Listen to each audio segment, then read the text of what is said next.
Hey everyone, my name is Gamer Corey and welcome back to another Red Dead Online video. Now in today's video we are going to be going over three separate things. The first one being where you guys can go ahead and find Madame Nazar for today, or Madame Nazar's location. The next thing on our agenda will be all of the different collection sets and their cycles so that you guys can sell to Madame Nazar and make a lot of money here in Red Dead Online.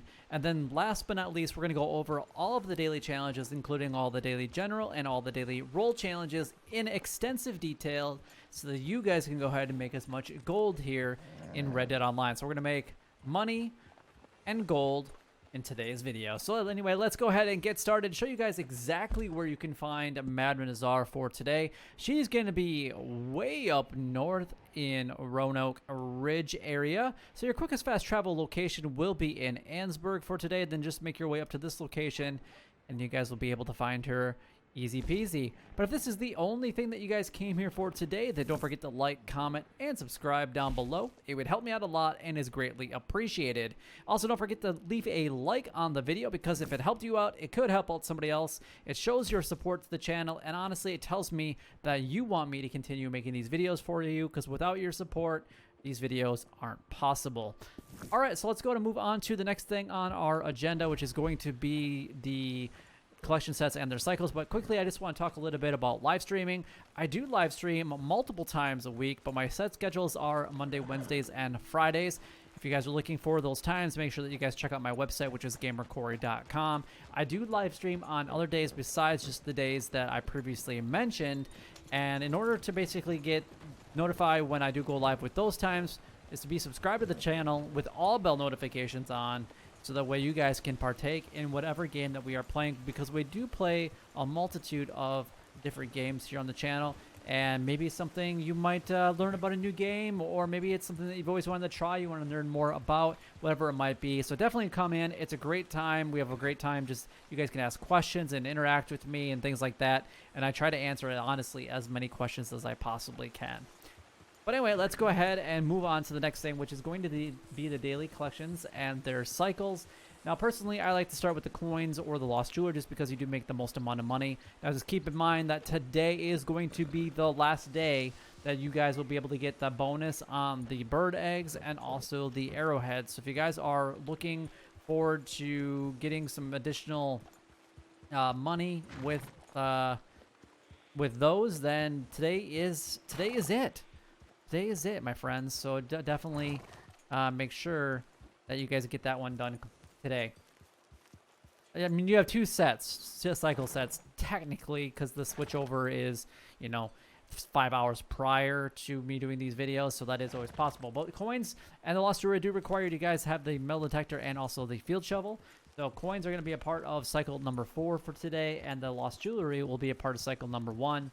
The bird eggs and the arrowheads are going to be the special cycles. So we got bird eggs are a part of cycle number 2, and then we have the arrowheads a part of cycle number 6 for today. Now, if you're not a collector or low rank collector, don't have enough money, not even a collector at all, these are definitely going to be for you guys. American Wildflowers are going to be a part of cycle number 2. All of the tarot cards are going to be a part of cycle number 5, and then bird eggs are going to be a part of that as well, and then antique alcohol bottles are going to be a part of cycle number 3. Now, just keep in mind that if you're not a collector, you can only carry 10 of these sets in total. Once you actually get to that, you're not going to be able to pick any more up. So you're going to want to become a collector. I hope that you become a collector before you even come close to getting those 4 sets. And actually, there's 8 different sets inside of those. So, I mean, well, there's 7 technically. But I definitely recommend that you guys get that before, you're not going to be able to sell them until you do that. So, and it's not worth it, obviously, to collect anything more than 10 because it's not possible. And then last but not least, we have the family heirlooms, which are going to be a part of cycle number 2 for today. So hopefully that does really help you guys out. But anyway, let's move on to the daily challenges. Now, the daily challenges are a great way to earn gold here in Red Dead Online. You can earn up to 11 gold bars every single day from just completing the daily challenges. Anything that revolves around like free roam events, stranger missions, even doing more bounty hunting, PvP, or horse racing is all additional gold that you will earn on top of earning the 11 gold bars. So if you did all of them and had multiple like PvP style events going on, you can actually earn probably easily 12 to 13 gold bars per day, but there's a couple different requirements that are needed. Number one, you do have to have a daily challenge streak continuation of at least 21 days in a row of completing at least one day challenge. The next thing on the list is that you're going to want to have all the different roles, which right now there's currently 4, and then be at least a rank 10 to have access to 3 additional daily challenges per role. So that's 12. So you can actually earn more gold bars from the daily role challenges than you can the daily general challenges, but you get a little bit of a bonus. But you still, even with the bonus, earn more by doing the daily role challenges than you do the daily general. So hopefully that really makes sense. Now everybody's role daily challenges could be a little bit different depending on what your current rank is. So I'm a rank 20, so yours might be different. And if you guys have any different ones and you guys have any questions on them, then by all means, leave a comment down below so that I can definitely do my best to help you guys out. Anyway, let's go ahead and get started, shall we? I always like to start with the one that I believe is the easiest ones to go with, and Chanterelle mushrooms, that's pretty easy. Updating your horse appearance. Hummingbird sage. Pheasants. Okay, that one might be a little bit more tricky. And then we got 3 player kills with throwing weapons in showdowns, and then we have 10 vaults on horseback. All right, so I'm going to say the 10 vaults on horseback are going to be the easiest. The best way to honestly do this one is to find either a rock or any fence. You can go to somewhere in Rhodes or Valentine, or trying to think. I don't think there's really any fences, honestly, in Strawberry that you could use, but Blackwater, there's, you know, a few. Anywhere that there's a fence, it could just be a random house out in the wilderness. As long as that has a fence, jump it. That's the best way to do it. Or you can jump over a rock. As long as your horse actually jumps it and doesn't send you flying, that's fine. Now, the next one is going to be a horse appearance updated. Go to any one of the stables. You got Valentine. There's one here outside of Strawberry. There's one in Blackwater. You have one in Rhodes, one in Saint Denis. Well, it's north of Rhodes, kind of between Rhodes and Emerald Station. And then you have one down in Tumbleweed. So go to any one of those and just update anything. As long as it's... I basically will update my mane or the tail color is pretty much all I do. I rotate it between a color and then it's regular. And then that's all you have to do for that one. That one's really easy. So that'll take just a couple seconds. Hummingbird, sage, and Chanterelle mushrooms picked. Now, I'm going to show you guys my go-to spot for Hummingbird sage. Hummingbird sage is a lot more dominant than the Chanterelle mushrooms are. And the Chanterelle mushrooms, for the most part, are going to be in Lemoyne. So I guess if we kind of base it on that information, going after the Hummingbird sage over in that area, let me go ahead and kind of show you guys where you can get both of them kind of together. Now, if you come down into this area, this is where I like to go for my Chanterelle mushrooms. If you come right off of this intersection right into here, this is panther territory. If you didn't know that, there's a panther down here. It will attack you if you go too far inland. It's usually spawns about here. The Chanterelle mushrooms are actually like right about here. There's 2 groups of them, and they're really close together. So I just really want you guys to know that. So just kind of bear in mind. There's also a Hummingbird sage all right in this area as well. There's, I believe, trying to think of exactly where it's at, but I want to say it's up here a little bit more. Maybe like right about here. These are Chanterelle mushrooms, and then if you go towards the cabin, you'll find some like here. You can actually find some more Chanterelle up here, and then you can actually find some more. There's a whole bunch in this area for Chanterelle mushrooms, and there's also Hummingbird sage all right in this area. So honestly, come to this one spot just south of Rhodes, and you're going to get both of your Chanterelle mushrooms and your Hummingbird sage right off the bat. Just be careful of that panther, and then if it comes after you, then just go ahead and kill it. But you guys should just be just fine. There is more Chanterelle mushrooms around Ringneck Creek if you guys want to check that out. There's the exact locations. I'm probably going to fail a little bit at this, but I'll try to get as accurate that I possibly can for you guys. There's one probably right about here or so. There's also one probably right about in this area. And then if you go behind the house, there's one actually up in this location. So that's Chanterelle mushrooms. You can also find Hummingbird sage in that exact same area. So all along the riverbank on both sides, you'll be able to find some, and then there's actually some more up really close to where I said the Chanterelle mushrooms. So both of those spots will be absolutely perfect for you guys today, and you just have to pick 5 or eat 5. It doesn't really matter what you do with those. Now, I guess the thing that's probably going to be the hardest, and I probably should have just left my map up, is actually going after pheasants. Now, pheasants, personally, I probably won't be doing this one at all. But if you guys are wanting to know where you can guys go ahead and find pheasants, for the most part, they're going to be in the heartlands.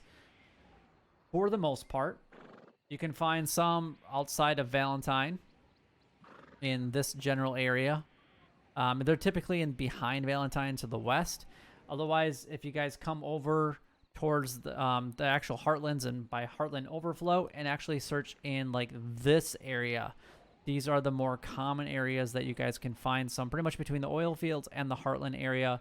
And then around this like a homestead right here is where you're typically going to find them.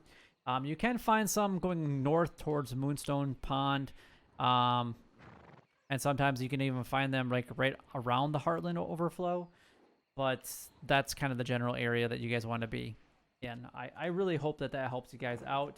I also have seen them in the Great Plains, which is a little bit west of Blackwater. But honestly, like I said earlier, it's probably not one that I'm personally going to go after because pheasants, I don't seem to find them as easy as I do find other things. All right, so the last one on the list for today is going to be bird shooting contest, which you're going to have to be a part of a posse. So either join somebody else's or start your own and have somebody join you. Then go ahead and basically start that. It's just a bird shooting contest. That's what it's labeled under posse. And then the other one is to have 3-player kills with throwing weapons in showdown, throwing knives, hatchets. Obviously, getting into like name your weapon is going to be really good for this one because you always start with a hatchet, and then every time that you spawn, you get a brand new one. So that way you're always getting one. You don't have to waste them or lose them or anything like that, which is pretty nice. So let's go to move on to the daily role challenges. A lot of these are actually relatively easy each and every single day. But they might be different, like I was mentioning earlier, depending on what your current rank is. Complete a special moonshine recipe. You don't necessarily even have to complete it. You just have to start it. If you have one in progress, as soon as it is completed, then it will give that one to you. But if you have one completed, you'll have to sell your moonshine before you can start another one. And as soon as you start that special recipe, you're going to get that one completed. The special recipe will be Margarita, Creek Plum, or Caribbean Rum. We have to have basically 2 deliveries to travel that distance of 48.27 on Moonshine Wagon, travel on a mission. Like I said, 2 deliveries of moonshine. And then the last one for Moonshiner is to serve 4 moonshine to other players at the bar. So invite your person that's in your posse into your moonshine bar if you have one. And then the other person can start their posse and then invite you. And you guys can kind of help each other out to get those daily challenges. The next one on the list is going to be the trader role. So we have to travel a distance of 15,830 on a delivery wagon while on a mission. That's 2 distant deliveries, basically. That's going to take a serious amount of time. So is it worth your 0.5 or up to 0.5 gold? It's not for me. But I give myself, 45 minutes to an hour to get as many of these as I can done. And that's not really, as far as time effectiveness goes. 30 minutes to get 0.5 gold is not exactly what I have in mind. 20 donations to scripts. I like to go and do the feathers just because they're easy to get, and they can be any feathers. They can be goose, duck, herons, seagulls, flight feathers work, whatever you guys want. It's gonna work just fine. And then we have to have 7 medium animal carcasses donated to crypts. That's pretty much for the most part anything on the side of the horse. I know that there are some exceptions to that, but anything you technically put in your satchel should be small. Anything you put on the side should be medium. Anything you put on the back of the horse should be considered large. So when we look at that, you're looking at raccoons, Virginia possums, regular turkeys, any of the birds, eagles, hawks, condors, turkey vultures, ducks, geese. All of that should be considered medium, but I know that not all of them do. The next one is going to be the collector role. We have to drink an antique alcohol drunk. That one's super simple, obviously.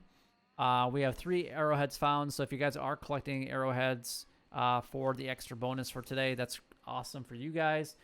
Again, the arrowheads are going to be a part of cycle number 6 for today. And then the coins, collecting 3 of those, are going to be a part of cycle number 4. And last but not least, we have the bounty hunter role, which is the only role that does pay out additionally in gold, which is outstanding. We have 3 bounty targets brought in total. Doesn't matter for where from, just bring them in. We have to have a 3 bounty targets hogtie with a reinforced lasso. If you don't have the reinforced lasso, you need to buy it ASAP, especially if you are a bounty hunter. It's definitely worth it. So basically you would hogtie them and then bring them in.